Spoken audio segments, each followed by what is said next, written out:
नमस्कार, फिर पैसा बोलता है में आपका स्वागत है, मैं आनंद श्रीनिवासन। आज एक नया महीना है और साल का आखिरी महीना है, तो क्या हो रहा है मार्केट में इसके बारे में बात करेंगे। पिछले 3 दिन से मैं मद्रास में नहीं था, मेरा गौशाला में था।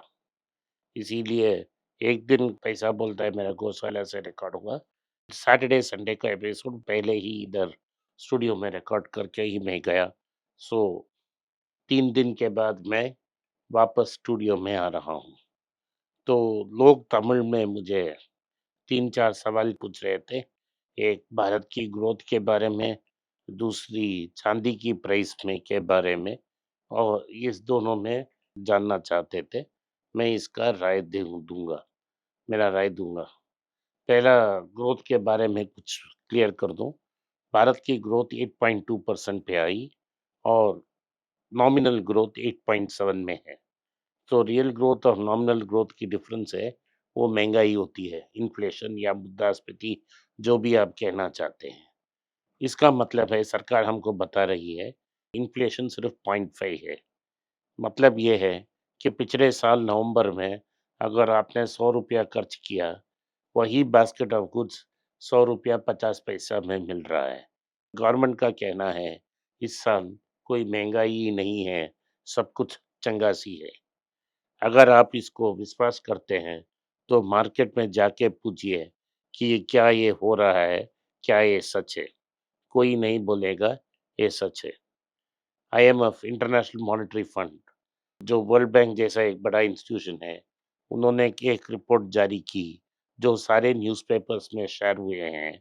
इस पे उन्होंने कहा है कि भारत की जो स्टैटिस्टिक्स है और नंबर्स हैं, वो रिलायबल नहीं है। हम उनके स्कोर सी माइनस दे रहे हैं। डी सबसे बेकार स्कोर है, उससे एक ग्रेड बेटर देके सी माइनस दे रहे हैं। सो इसका मतलब है कि हमारा स्टैटिस्टिक्स और जो इकोनॉमिक डेटा जो सरकार हमें देती है, वो सच नहीं है।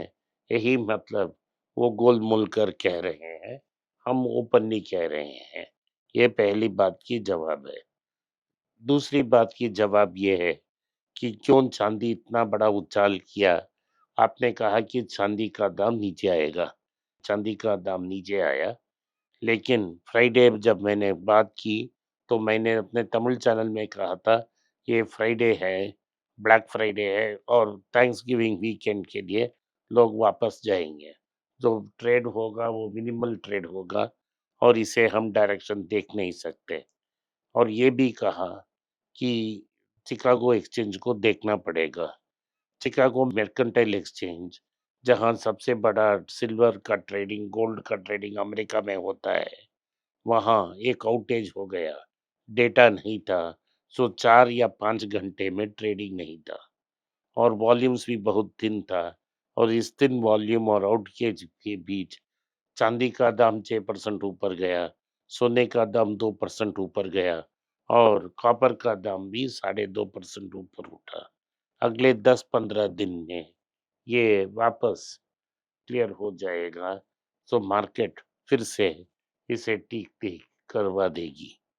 यूएस डॉलर अभी भी 89.50 में है। हमारा एक्सपोर्ट्स बहुत वीक हैं और एक्सपोर्ट्स उठने का कोई चांस ही नहीं है। जो भारत के लिए सबसे बड़ा एक्सपोर्ट्स है, वो है सॉफ्टवेयर इंडस्ट्री, वो भी जूझ रहा है। अगर हमारा देश इतना बड़ा काम अच्छा ग्रो कर रहा है, तो एक्सपोर्ट्स और सॉफ्टवेयर भी अच्छा करना चाहिए, लेकिन वो अच्छा नहीं कर रहे हैं। तीसरी बात ये है कि लोग कह रहे हैं कि ऑटोमोबाइल सेल्स बहुत अच्छी हो रही है, फिर भी आप क्यों ऐसे नेगेटिवली देख रहे हैं? भाई साहब, अगस्त 15 को लीडर ने कहा था कि जीएसटी का कट होगा और सितंबर 22 ही वो कट आया। 45 डेज का सेल्स कंप्रेस करके 30 दिन में हुआ। ऐसा क्यों कह रहा हूँ? पहला न्यूज़ जो आ रहा है, वो इलेक्ट्रिक टू व्हीलर से आ रहा है। नवंबर महीने का सेल्स 5,000 कम है अक्टूबर सेल्स से। ये डेटा मैं नहीं दे रहा हूँ, ये डेटा वाहन दे रही है कि नवंबर सेल्स में ड्रॉप है। इसमें बजाज नंबर 2 पोज़ीशन में है, टीवीएस नंबर 1 पोज़ीशन में है। लेकिन सबसे बड़े मज़ेदार बात ये है कि अगर आप हीरो और येतर, जहाँ येतर को कंट्रोलिंग इंटरेस्ट है, दोनों को मिलाते हैं, तो ये दूसरे पोज़ीशन में पहुँच जाती है। ओला बहुत मुश्किल करके नंबर 5 स्थान पे पहुँच गई है। नंबर 4 में थी पिछले महीने, लेकिन बिडा ने बहुत अच्छा परफ़ॉर्मेंस किया और ओला को नंबर 5 पोज़ीशन में दे ला दिया है। होंडा भी डेब्यू कर चुकी है। हर महीने 200-300 व्हीकल बेच रहे हैं और ये भी अच्छी बात हो रही है। एलआईसी ने वोटिंग में एक बड़ा फेवर कर रही है। इसमें उन्होंने कहा है कि जो भी प्रपोज़ल रिलायंस और अदानी की आ रही है, ब्लाइंडली एलआईसी उसको क्लियर कर रही है। लेकिन उसी टाइप का प्रपोज़ल अगर दूसरी कंपनी में आती है, तो एलआईसी इसके अगेंस्ट वोट करती है। एक एग्ज़ाम्पल उन्होंने दिया है वेणु श्रीनिवासन और मुकेश अंबानी का। मुकेश अंबानी का जो प्रपोज़ल था कि उनकी सारी फैमिली बोर्ड पे बैठी है और उनकी कज़िन्स भी बोर्ड पे बैठे हैं और जो इंडिपेंडेंट डायरेक्टर्स हैं, वो उतना इंडिपेंडेंट नहीं है। उसको बिना क्वेश्चन पास किया गया है। लेकिन वेणु श्रीनिवासन, जिन्होंने टीवीएस मोटर्स को बनाया और पाला-पोसा और इतना बड़ा किया, जब उन्हें चेयरमैन का पोस्ट दिया गया, चेयरमैन एमिरेटस, तो एलआईसी ने उसको अपोज़ किया। तो अगर आप चेन्नई में आएँगे और पूछेंगे कौन रिलायबल है, तो मार्केट में आपको जवाब मिल जाएगा। तो ये क्लियरली बोल रही हैं। फेड ने टाइटनिंग बंद कर दी है और कुछ वॉइसेस कह रहे हैं कि जो दिसंबर की रेट कट हुए, वो रेट कट हो जाएगी। इसका मतलब है गोल्ड का दाम फिर से ऊपर रेज़ करना शुरू कर दी। गोल्ड ज्वेलरी की जो सेल्स है, उन्होंने डायमंड की सेल्स को बीट किया है और बेहतर परफ़ॉर्म कर रही है। इसका मतलब ये हुआ कि गोल्ड की दाम में जो ऊपर उठे जाम में जो इज़ाफ़ा आया है, वो सेल्स को अफ़ेक्ट नहीं कर रही है। आज 22 कैरेट गोल्ड 12,070 तक पहुंच गया है और 24 कैरेट गोल्ड 13,000 पास कर दी है और भी बढ़ने के चांसेस हैं।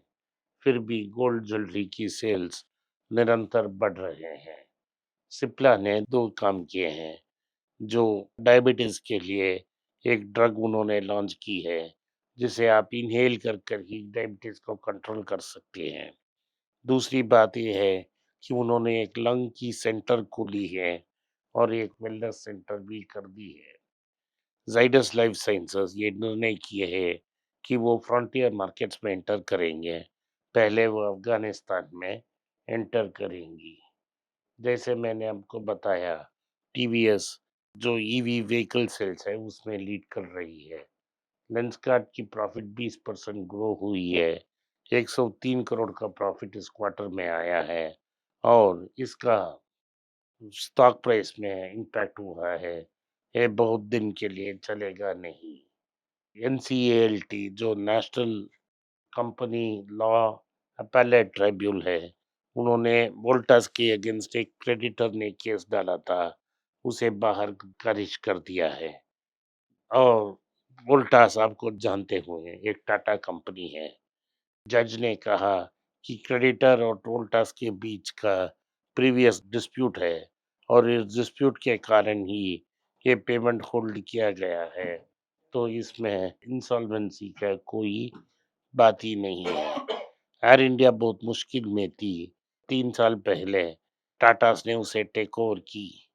उन्होंने 5 ईयर प्रोग्राम डाला था इसको टर्न अराउंड करने के लिए। जो अनेक कारण हैं, जो टाटास के कंट्रोल के बियॉन्ड थे। इसके कारण टाटा की टर्न अराउंड प्लान स्लो चल रही है। चंद्रशेखर से पूछा गया कि क्या टाटास अपना इन्वेस्टमेंट कम करेंगे? तो उन्होंने कहा टाटास के लिए एयर इंडिया एक बिज़नेस नहीं है, लेकिन एक मॉरल रिस्पॉन्सिबिलिटी है।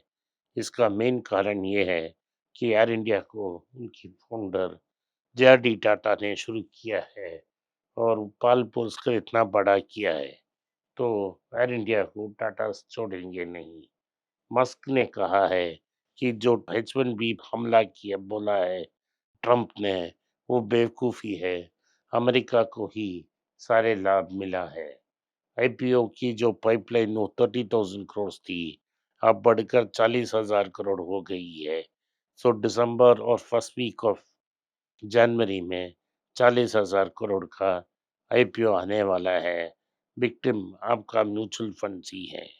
अगली न्यूज़ ये है कि जो इन्वेस्टमेंट के बारे में जो बहुत बात की थी पिछले महीने, ये साफ हो गया है कि पिछले महीने नवंबर के महीने में भी फॉरेन प्रमोटर्स ने अपना पोर्टफोलियो इन्वेस्टर्स ने शेयर्स बेचा और शेयर्स को बाहर लेके गया।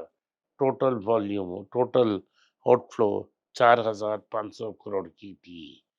फॉरेन पोर्टफोलियो इन्वेस्टर्स ने नवंबर के महीने में 3,350 करोड़ पैसा बाहर निकाले हैं। तो लगातार पैसा भारत की बाहर से जा रही है और इसी कारण रुपी वीकन हो रही है। ट्रम्प साहब ने कहा है कि उन्होंने एक न्यू फेडरल चीफ को डिसाइड कर ली है और अप्रोप्रिएट टाइम में उसको अनाउंस करेंगे। आज नैटको फार्मा की स्टॉक्स लगभग 4 या 5% ऊपर है ऑन बाइंग वॉल्यूम्स। ये हमारे लिए खुशखबरी है कि हम इस स्टॉक को कंसिडर कर रहे हैं। आप भी इस स्टॉक को कंसिडर कर सकते हैं। आज के लिए इतना ही। आपने इस पॉडकास्ट को सुना, इसके लिए मैं आपका आभारी हूँ। हो सके तो वीडियो को लाइक कीजिए, चैनल को सब्सक्राइब कीजिए और बेल नोटिफिकेशन दबाएं। इस वीडियो को अपने दोस्त और रिश्तेदार के पास भेजें और उन्हें देखने की आग्रह करें। नमस्कार, धन्यवाद, जय हिंद। नीचे एक ईमेल स्क्रॉल हो रहा है, इसका ईमेल एड्रेस है पैसा बोलता है .np@gmail.com।